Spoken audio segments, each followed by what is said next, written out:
Dhamma comes from the word nature. That which already exists is already complete. It does not need to be learned in order to exist. It does not need to be practiced in order to exist. It does not require a sage to exist, and it does not require religion to exist.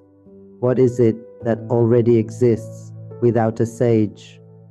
What is it that already exists without any teaching at all? Dhamma or nature already exists. There is a nature that exists without needing anything whatsoever. It does not require happiness or suffering.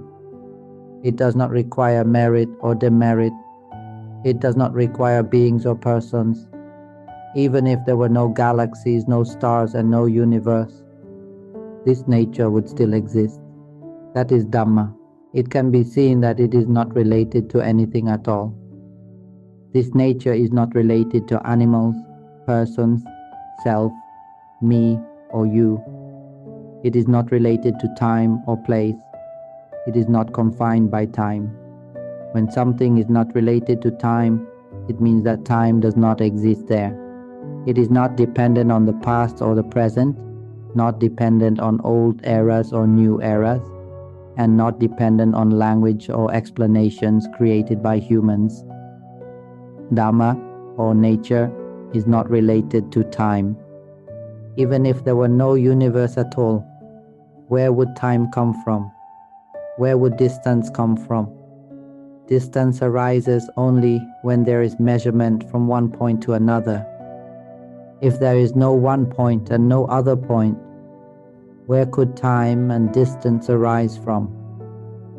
Before there was a universe, there was no time and no distance, because there were no points by which anything could be measured. Let me go back even further. Before there were humans, where did time come from?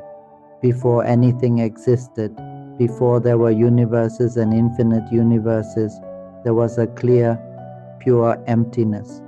This is called the original element. This is Dhamma. This is the nature that already exists. When energy surged forth, forms arose as infinite universes. Consciousness then attached to material elements, to a particular star, and forms began to take shape as name and form, as various kinds of beings. Nature, or Dhamma, already exists. This truth exists at all times. There is nowhere that is without this clear, pure emptiness. Every cell is composed of it, present in every particle. Every material element in this world is composed of this clear, pure emptiness in every particle. If everything were broken down to its most subtle level, what would remain is only this clear, pure emptiness. Form and name would not appear, because they have never truly had an entity from the very beginning. Even now, they have never truly existed. Dhamma is the nature that already exists. Even if there were nothing at all, it would still exist. Whether there is a sage or not, this Dhamma, this nature, already exists. It is constantly appearing directly before our eyes and within our minds. This nature has no time and no distance. It exists without needing to be sought. We already have it. That nature is the mind itself. Our mind is Dhamma. Our mind is nature, unrelated to anything at all. The mind does not know what a somersault is. It does not know what it means to somersault. While we are human, the mind has never been human. While we are aquatic beings, land beings, winged beings, or beings in the air or in space, the mind has never been any kind of being. While we think continuously, thinking over and over until it becomes restless, the voice speaking inside, the voice that keeps speaking outwardly, this is what is called thought. Yet while thought is operating, there is a nature that has never been anything at all. That is the mind. The mind has never been anything with thought. Even if thinking becomes chaotic, the mind has never been chaotic. Have you ever seen the mind become neurotic? The mind has no brain, so it cannot become neurotic. While we think about this and that, thinking seriously and endlessly, do you know that the mind never thinks at all? The mind does not know what thinking is. This nature has never been anything. While we experience emotions, sometimes happiness, sometimes suffering, sometimes calm, sometimes agitation, do you know that the mind has never been any of these? This truth is always so. This nature is not related to anything at all. It is not related to time, not related to distance, and not related to form or name. This truth is always true in this way. Have you ever truly recognized it? This is how Dhamma actually is. No matter what we do, Dhamma remains true at all times. Can we know it as it truly is? While we sometimes remember and sometimes forget, do you know that the fundamental element has never been anything? Can the mind remember? Can the mind forget? Can the mind be happy or unhappy? Can the mind be calm? The mind cannot be anything at all. The mind is not form and not name. Do you understand? This truth is always true. This nature existed before all things. Now look at the function of knowing. Whether we know or do not know, the function of knowing knows on its own at all times, throughout our entire lives. Yet the nature of mind has never been involved with this knowing at all. Whether we know or do not know, the mind has never been involved with knowing or not knowing. The mind is not form and not name. The mind is a pure element. Within it there is no movement, no coming or going, no arising, and no disintegration. It is the original element. Wake up now. Dhamma already exists. Where could we possibly go to look for Dhamma? What is it that has never been anything in relation to anything at all? This is the mind. We may say that we have gained great merit, yet the mind has never gained merit. The mind does not know what merit is. We may say that we have gained demerit, yet the mind does not know what demerit is. Can the mind be sinful? Does the mind even have an entity? And if demerit were to exist, what kind of entity would it be? How could it ever become a demerit? How could the mind be merit or demerit, happiness or suffering, or anything at all? Within this clear, pure emptiness, what could it possibly become other than the purity that it already is? This is why this is called Dhamma. This is why it is called nature. It is the original element, the pure element, the nature that already exists, complete and whole, fulfilled and complete throughout all time. This nature is a nature that cannot be fabricated or conditioned by any factor whatsoever. Let me explain a little further. Let us look together. Is there a nature that is always true in every moment? Let us look at it in another way, in a way that humans can understand more easily. A moment ago, some may have felt that it was difficult. Now let us speak of the truth in another form. Is there a nature that is always true and that humans can understand? Let us make it simpler. It is something that is always true, always appearing directly before our eyes. This time, it is not the same answer as before. It is not the mind. We are not using the previous answer. Let us look for a new one. That is a nature that is always true, always appearing directly before us. It is something that humans can use the brain to think about and understand. Humans like to use the brain, so let us stay at the level that the brain can understand. What is the Dhamma that is always true? What is always true is this: all things arise in order to disintegrate. This is always true. Everything that arises eventually disintegrates. Do you see this? Everything without exception arises and then disintegrates. This truth is always true, and it is a kind of knowledge that human beings can understand, that the mind can grasp. Everything arises in order to disintegrate. This is a truth that humans can understand. If the truth were more subtle than this, it would be a little too difficult to understand. Earlier, we spoke of a truth that was harder to grasp. Now we are speaking of a truth that is easier for humans to understand.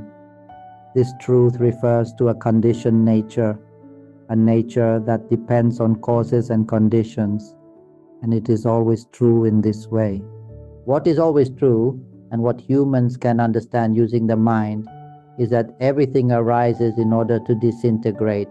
Nothing remains permanent. Everything that comes into being will eventually disintegrate. Yet we go and cling to what arises in order to disintegrate. What does that mean? If we cling to what arises in order to disintegrate, it means that we do not know. This lack of knowing does not need to be called foolishness or cleverness. It is simply not knowing. There is no need to divide it into being foolish or intelligent.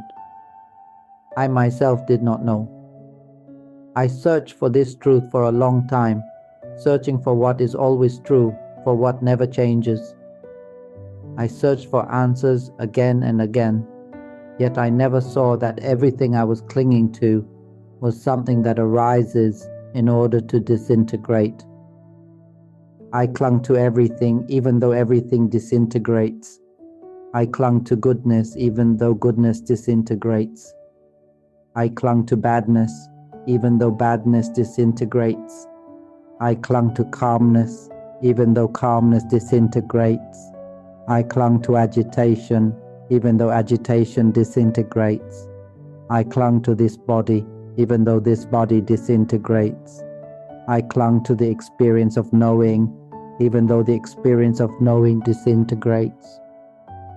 I clung to sound even though sound arises in order to disintegrate. I clung to form and name even though form and name arise in order to disintegrate. I clung to this sound even though sound arises in order to disintegrate. I clung to this laughter even though laughter arises in order to disintegrate. This truth is always true, yet I went on clinging to what arises in order to disintegrate. This was my own not knowing. When I saw how deeply I did not know, tears flowed. They flowed without stopping, because I saw that what I had been seeking for so long was nothing other than my own not knowing. We search until we finally see that we do not know. This is what releases clinging, not gaining anything, but seeing one's own not knowing directly. I then scolded myself for clinging to what arises in order to disintegrate, lifetime after lifetime, beyond counting. Births accumulated again and again, clinging accumulated again and again, even though everything that exists arises in order to disintegrate. This is what I realized. I did not attain anything according to the world's understanding. I only saw my own not knowing. All things arise in order to disintegrate. This is a truth that never changes. It is always this way. Yet we go on clinging to what arises in order to disintegrate. I was angry. I clung to anger. I clung to hatred even though anger arises in order to disintegrate and hatred arises in order to disintegrate. I clung to resentment even though resentment arises in order to disintegrate. I clung even to being criticized or spoken ill of, even though such things arise in order to disintegrate. All appearances arise and then disintegrate entirely, yet I went on clinging to them, even though they arise in order to disintegrate. I did not attain anything.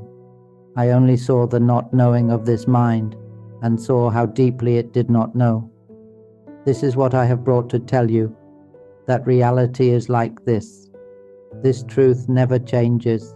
It is always true and is not related to time. I once clung to understanding, believing that things were as humans commonly understand them. Yet in truth, I was holding on to understanding itself, even though understanding also arises in order to disintegrate. I held on to understanding beyond counting, even though understanding arises in order to disintegrate. How could I not see my own not knowing? Goodness, beauty, and excellence, I once held on to all of these. Yet I never saw the reality that everything mentioned here arises in order to disintegrate. Even the sound that is appearing right now arises and disintegrates. Even the experience of knowing that is present right now disintegrates. Yet I went back to clinging to these things. This truth is always true. Those who know reality as it is do not cling to what arises in order to disintegrate. Yet I went back to clinging, to thoughts, emotions, mental images, memory, to understanding itself, to the claim of awakening, and to the idea of having Dhamma, all of which arise in order to disintegrate. Today, I am only bringing this truth to tell you, do not cling as I once did. I point out what not knowing looks like, and this is how release from not knowing occurs, simply by seeing reality as it is. Hello everyone. Do you see what it is like to transmit Dhamma through wisdom? Do you see what it means to give wisdom?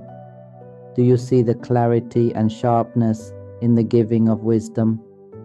Do you see the form of wisdom being transmitted directly from mind to mind? Have you ever seen anyone in this world express Dhamma in this way? Dhamma that you have never heard before, Dhamma that you have never encountered in your life. The words may sound unusual, yet they are true. Listening to it feels astonishing. It feels strange, yet it is deeply understood. It resonates, it feels full, and understanding arises all at once. This is the expression of Dhamma that comes from wisdom. It reaches the heart directly. It sounds astonishing, yet it is easy to understand because Dhamma already exists. Dhamma is not something difficult. There is no need to make it complicated. What already exists is never difficult. Know this, the one who did not know the most was me. Do not compete for this position. If the one who did not know the most could see reality, then all of you can see reality as well. This is where it ends. If you're interested in these teachings on awakening, mind observation, and transcending suffering through wisdom, we'd love to hear your thoughts. Share your insights in the comments, provide productive feedback, and if you find this content valuable, don't forget to like, share, and subscribe to the channel.